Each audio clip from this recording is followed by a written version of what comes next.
আচলতে শিল্পীক আহ্বান জনাবই নালাগে নহয় জানো গতিকে যিসকল আমি তেওঁৰ এজন পুত্ৰৰ নিচিনা এজন ছাত্ৰৰ নিচিনা কাৰণ আমাৰ মেক্সিমাম শিল্পীৰ কোনো আনুষ্ঠানিক আমাৰ শিক্ষা নাই সংগীতৰ তেওঁৰ গানবিলাক আমাৰ এটা লেচন আছিলে গতিকে আমি নিজৰ অভিভাৱক নিজৰ পিতৃ নিজৰ দাদাক হেৰুৱা যেন হৈছে গতিকে এইটোৰ কাৰণে সকলোৱে মাত মাতিছে আৰু যদি কিছু শিল্পী মৌন আছে সেই বিষয়টো মই ক'ব নোৱাৰিম কিন্তু যিসকলে মাত মাতায় তেওঁলোকে মাত মাতিব লাগে আগুৱাই আহিব লাগে আমাৰ ইনফেক্ট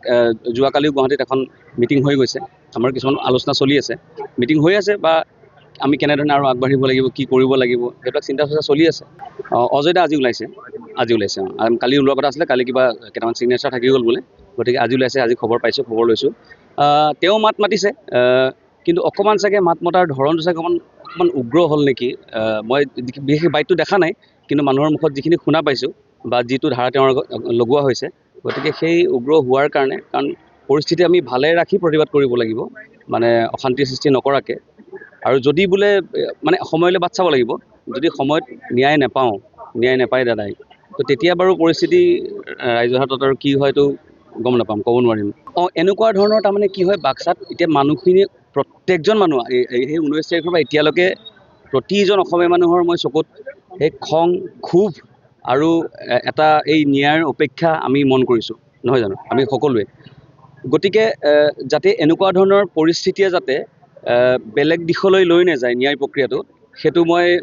মানে আহ্বান জনাইছোঁ অনুৰোধো জনাইছোঁ এনেকুৱা ধৰণৰ পৰিস্থিতি যাতে উদ্ভৱ নকৰক কাৰণ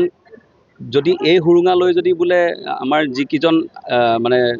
অভিযুক্ত তেওঁলোকক যদি বাহিৰলৈ লৈ গুচি যায় তাৰপিছত কি হৈছে কিন্তু অসম মানুহে গম নাপাম আমি ষ্টেটাছটো গম নাপাম কি হৈ আছে গতিকে ইয়াতে ৰাখি আইনক প্ৰথম সময় দিয়া যাওক বা সেই সময়মতে গোটেইখিনি তদন্ত হওক আৰু বোলে অনাগত দিনত বোলে বহুত দিন যদি একো নাই হোৱা তেতিয়াতো ৰাইজ জানে কিমান তেওঁক মৰম কৰে এটা সত্তা আমাৰ হেৰুৱাই পেলালোঁ গতিকে তাৰপিছত ৰাইজে একো চিন্তা নকৰিব দেৱালীৰ ফটকাটো সেইদিনাখন এটা সেই বাইকটো পাইছোঁ মই ফটকা বাৰু এনেও নুফুটাওঁ আৰু এই যিসকলে ফুটাই এই বছৰ নুফুটালে একো নহয় আৰু আমি প্ৰায় 2 বছৰ এই ক'ভিডৰ সময়ত আমি গান নকৰাকৈ একো নকৰাকৈ ব্যৱসায়ী হওক বা যিকোনো বিজনেছ যিকোনো কৰ্মচাৰী ইমান দৰমহা পাৰিছিলে বাকী যিখিনি আমি ধৰক আমাৰ একো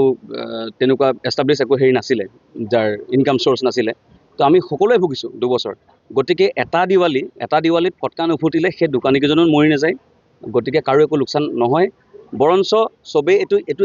আৰ্গুমেণ্টৰ বিষয়ে হ'ব নালাগে আচলতে এইটো মানে নিজৰ মনেৰে তেওঁলোকে হেৰি কৰিব লাগে এইবিলাক আৰ্গুমেণ্ট কৰিবই নালাগে আচলতে নিজেও এইটো নিজৰ বিবেকেৰে আচলতে ক'বই লাগে এইটো কথাটো নহয় জানো তো ন্যায়ৰ বাবে সেই তেতিয়াৰ পৰা আহ্বান জনাই আছোঁ আমি এতিয়াও ন্যায়ৰ বাবে আহ্বান জনাই আছোঁ আৰু যথেষ্ট দেৰিয়ে হ'ল আচলতে আজি 29 দিন পাৰ হ'ল যোৱা কালি নে পৰহি ঘোষণা কৰিছে যে এতিয়া এটা আৰক্ষীৰ দল এটা হেৰিলৈ যাব ছিংগাপুৰ যাব যিটো বহুত পলম হ'ল আচলতে গতিকে এতিয়া কিবা এভিডেঞ্চ পাবনে নাপায় নাজানো কাৰণ ঘটনা যদি বোকাখাটত হয় আমি গুৱাহাটীত সেইটো তদন্ত কৰিব নোৱাৰোঁ নহয় জানো সেইটো চবেই জানে এটা বাচ্চাও জানে তো সেইটোৱে প্ৰথম অৱস্থাতে যাব লাগিছিলে যিখিনি মানুহ তাতে উপস্থিত আছিলে সেইখিনি সময়ত কেৱল প্ৰবাসী অসমীয়া বা তেওঁৰ লগত যোৱা মানুহখিনিৰ কথা কোৱা নাই মই তাতে আৰু মানুহ আছিলে নে ইয়ত চলোৱাজন আছিলে আৰু কোনোবা আছিলে বা আগদিনাখন ৰেষ্টুৰেণ্টত কি পৰিৱেশ হৈছিলে কি খাইছিলে তো যোৱা দিনাখন হোটেলত যাব লাগে হোটেলৰ কোনটো ৰুমত কোনটো কোঠাত আছিলে তাৰপিছত পিছে ছিংগাপুৰতো বোলে ছিংগাপুৰ পুলিচেও কৰি আছে তদন্ত গতিকে নাজানো আমি যিহেতু সেই জেগাত দেখাও নাই বা আমি এতিয়া ন্যায় বিচাৰিব পাৰোঁ সেইটোৱে আৰু এতিয়া আৰু গুৰুত্ব সহকাৰে লোৱা যেনো লাগে চৰকাৰে কিছুমান কথা শুনিলে বা দেখিলে আৰু যদি বোলে কেৱল নিজৰ হেৰিৰ কাৰণে যদি বোলে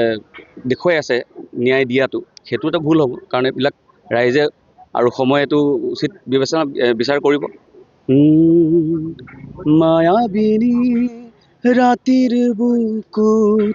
দেখা পালোঁ তোমাৰ ছবি ধৰা দিলা গোপনে আহি হিয়াৰ কোণত আপুনি বিচৰা বাতৰি পাব কেৱল নিউজ 18 এপত নিউজ 18 এপ ডাউনলোড কৰিবলৈ স্কেন কৰক এই QR কোড গুগল প্লে ষ্টৰতো পাব এই নিউজ 18 এপ